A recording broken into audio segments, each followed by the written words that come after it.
নমস্কার বন্ধুরা, প্রমিস ইতিকথা নতুন একটি ব্লগে তোমাদের স্বাগত জানাই। কালকে ছিল কালী ঠাকুর ভাসানের শেষ দিন এবং সেই কারণে মন্দিরতলা দিয়ে আমরা দাঁড়িয়েছিলাম। সেখানে দেখো কত রকমের প্রসেশন করে ঠাকুর যাচ্ছে। এখানে ক্লাব ওয়াইজ তো দেখানো সম্ভব নয়, কিন্তু প্রচুর এত সুন্দর সুন্দর জিনিস, সবটা আমার ফোনে চার্জ ছিল না, তাই ভিডিও করা সম্ভব হয়নি। কিন্তু সত্যিই দেখবার মতো আমাদের শিবপুরে প্রতিটা ঠাকুর কিন্তু মোটামুটি ক্লাবগুলোর মধ্যে কম্পিটিশান চলে যে কোন ক্লাব কত সুন্দর প্রসেশন করতে পারে। যেরকম দুর্গা পুজোয় হয়, তবে দুর্গা পুজোর বেশিরভাগ ক্ষেত্রে যখন কারোর 25 বছর কি 50 বছর থাকে কি 100 বছর থাকে, তখনই তারা প্রসেশন করে। বেশিরভাগ ক্ষেত্রে ঢাক বাজিয়েই যায়। হ্যাঁ, কিন্তু কালী পুজোর ক্ষেত্রে বা সরস্বতী পুজোর ক্ষেত্রে কিন্তু বিভিন্ন রকমের সুন্দর সুন্দর প্রসেশন হয়। তখন একটা জিনিসই ভাবি যে যারা এগুলো থেকে বঞ্চিত, যারা এগুলোতে কোনো ইন্টারেস্ট নেই বা বাড়ির লোক দেখতে নিয়ে যায় না, বাচ্চাদের ক্ষেত্রে বলছি, সেক্ষেত্রে কতটা মিস করে তারা। আমার মেয়ে তো এগুলো দেখতে এত ভালোবাসে এবং আমরাও এগুলোকে দেখাতে ভালোবাসি।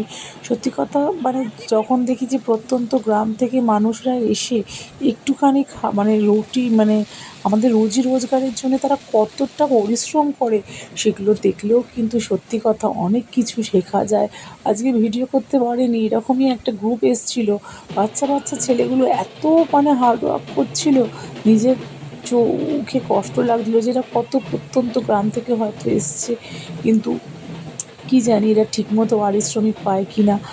সত্যি কথা দেখলে না খুব কষ্টও লাগে, আর মানুষের মনোরঞ্জনের জন্য তারা কী না করে।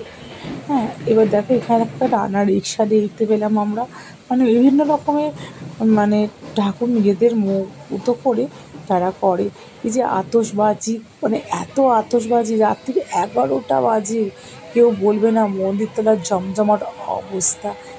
এখানে শিব এবং কালী একটা কোনো শো হচ্ছে, যেটা আর কি আমাদের পক্ষে দেখাটা খুব কঠিন ছিল, কারণ প্রচুর ভিড় ছিল। আমার মেয়ে তো ছোটো, তাই একটু লাস্টের দিকে ছিলাম, তাই সেভাবে ভিডিও করতে পারিনি, হাতটা তুলে দিয়েছিলাম, ওটাকে সেভাবে উপভোগ করতেও পারিনি। এবারে ফোনের চার্জটাও খুব কম হয়ে গিয়েছিলো, সেই কারণে সবটা ভিডিও করা সম্ভব হয়নি।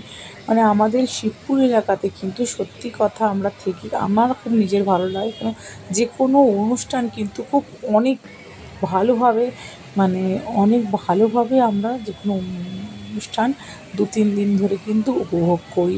সরস্বতী পুজো, কালী পুজো, যেগুলো একদিনের পুজো, পুজো হয়ে গেল মানেই যে সেটা শেষ তা নয়, তারপরে যেরকম ভাসান হয় সেটা কিন্তু দেখবার মতো। সত্যি কথা, এখন রাত্রির বেলায় এতটা এরকম জমজমাট জায়গা, এটা মন্দিরতলা বলেই সম্ভব হয়তো। যাই হোক, খুব সুন্দর কাটলো দিনটা, আবার অপেক্ষায় রইলাম। আশা করি সরস্বতী পুজোর সময় আবার এরকম একটা জমায়েত হবে, কত রকমের বাজনা, কত রকমের মানুষের নানা রকমের নাচ, এগুলো দেখতে দেখে না পুরো মোহিত হয়ে যাওয়া যায়। পুরো আকাশ এখনও যেন মনে হচ্ছে কালী পুজোর রাত, সুন্দর বাজি ফাটছে, ধোঁয়ায় ধোঁয়া, যেন এইভাবেই আমাদের আরও একটা বছর ওয়েট করতে হবে এই দিনটার জন্য। আজকেই ভাসানের শেষ দিন ছিল।